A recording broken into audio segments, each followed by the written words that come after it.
was really all over the place. Quality-wise, character-wise, story-wise. And a lot of people wish that they would just do a straight-up anime adaptation of Fahrenheit 451. Would be interesting. Do you think this is a good setup for a show? Define setup. Well, just sort of like this whole idea of directly being like, this is a world where, like, boobs and all that stuff is considered bad and poisonous. Essentially almost doing the direct opposite of what most media tells us. I didn't like... No. Because the fact that it was like, oh, you're pretty much forced against your will to wear this collar, I didn't like that. It's a really... I like that it's fucked up, and the show knows how to kind of use that. Because, like, we just got out of Deadpool, which has, like, a really lot of big gratuitous violence, a lot of messed up stuff with it. And so it can be really hard to do that right. And I think where this show kind of did it right is it's just sort of like, this is disturbing, but here's kind of the silly end of it. Mm-hmm. Which I thought worked. Did you at least find the humor in this funny? Not at first. I only cared about it pretty much the second half. What did you think of the main girl just screaming out profanity? It got old really quick. Oh yeah, that got old fast. Anna being a crazy, obsessive pervert over the main character, that got really old fast. Just in general, the lead in this in general, he was a dick. Like, real self-obsessed asshole, which I did not like at all. He really grated on my nerves. I like the gorilla guy, Goriki. Yeah, Goriki, I hated at first, but as time goes on, you like him a lot more. Yeah. The pregnancy-obsessed girl, was a lot of fun. Everyone likes her. Oh, yeah, that's a great character right there. The artist girl, I thought was really good. I thought I was going to hate her. Yeah. As time goes on, she's like Goriki, you kind of like her more. Yeah. I hated the fucking pink-haired girl. It comes way too late to really make a difference. Why was she even there? Because they have to introduce the obligatory fourth character into the group. She didn't do anything. Exactly. Nothing she did had an impact on anything except she dragged the climax out. Yep. And also, what is with the penis head? Like, what? It has to be a sexual innuendo, Kevin. Don't you know that's what that show is about? Yeah, but that's the thing I kind of liked about it. It wasn't a dirty show. Like, in that sense that, yes, it's about dirty things, but I never felt like it relied on being dirty to get you to laugh.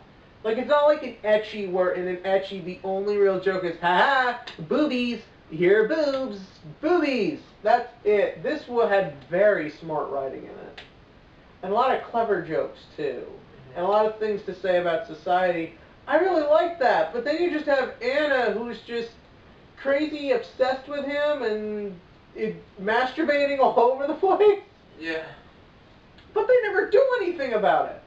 Like, I thought for certain, after the whole, we saved all the porn magazines, the next thing was going to be a way to try and help Anna, like, maybe get her emotions under control or stop her before she hurts herself or someone else. Mm-hmm.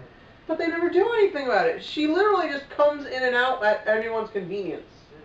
And she can do anything, too. Like, what the...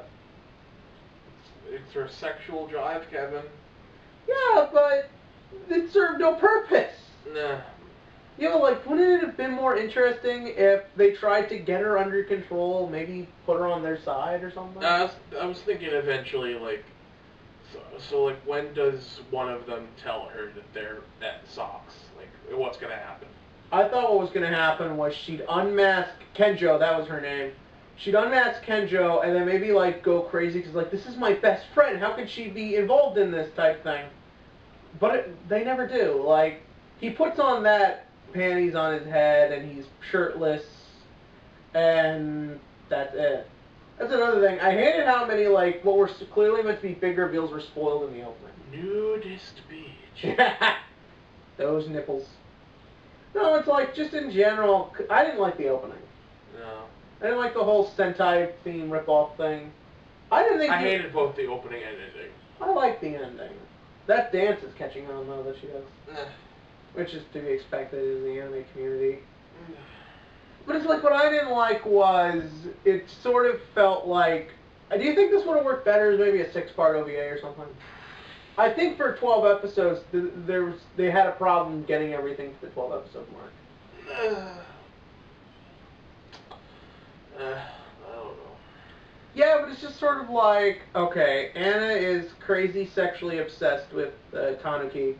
So the first logical thing to do, let's fix this before someone gets hurt. Well, let's not fix this, let's just sort of ignore it, and then go on with our own stuff. This thing dragged really bad in the middle. Did they ever make the joke that Tanuki's name sounds like Tanuki? No, honestly. And Tanukis are known for having giant balls. That would have been funny. They never did. But it's just sort of like, but Kenjo's jokes, the whole, she makes a phallic reference every 2 minutes, that really got. Yep. It was also tough because I couldn't really then get into the character because she'd break the scene every 2 minutes to be like, this looks like a penis!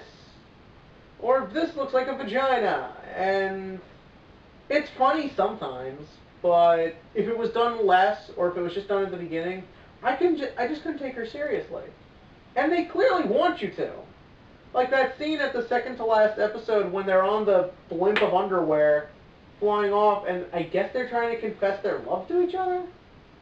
Like, that scene goes nowhere, and also the final episode served no purpose. Like, you should have just stopped it there. They got their message to the world, people are talking about freedom. So, like, is that guy at the end of this at the show that, like, told them about the thing, his dad? No. That's what they imply, even though they say he worked with him. Yeah, but Tanuki clearly recognizes him when he sees the face without it, and he knows it's clearly not his father. I wish we saw him talk to his dad at some point. Like, maybe he goes to visit him in prison or something. Just in general, I wanted so more from that character. He did nothing. And what bothered me was he complained about everything constantly, but then he just needed to be saved all the time. Or if he did add something to a scene, it was something that wasn't necessary to begin with. Like, really, he just really pissed me off. He just seemed really selfish and really uncaring. Goriki was great, though. I love the way they did the whole he's actually gay thing. That could have gone so wrong and normally would have, but it didn't at all. I like that it was just implied. He never does what Anna does. And he really does seem to try and care about people, which is great, because I just thought he was just going to be the dumb, big gun one. Just the way they kind of introduced him. But no, I think there was a lot going on here that could have worked. And I think it's tough for me, because I feel like there's a lot of smart writing here, there's just not a lot of smart execution. Like, again, it's too long at 12 episodes, which we see more anime that struggle to wrap everything up by 12 episodes. Mm-hmm. It feels to me like someone had an idea, and then they did it, and then they weren't really sure where to go with it. Why? I don't know. What kind of bothered me was that Anna's parents literally do nothing in the show. I kind of thought the end episode was like, oh, fuck. Like, apparently her mom knows who they are, so, like, shit's gonna go down, everything's gonna come to a head, things are gonna fucking go off and stuff like that. No.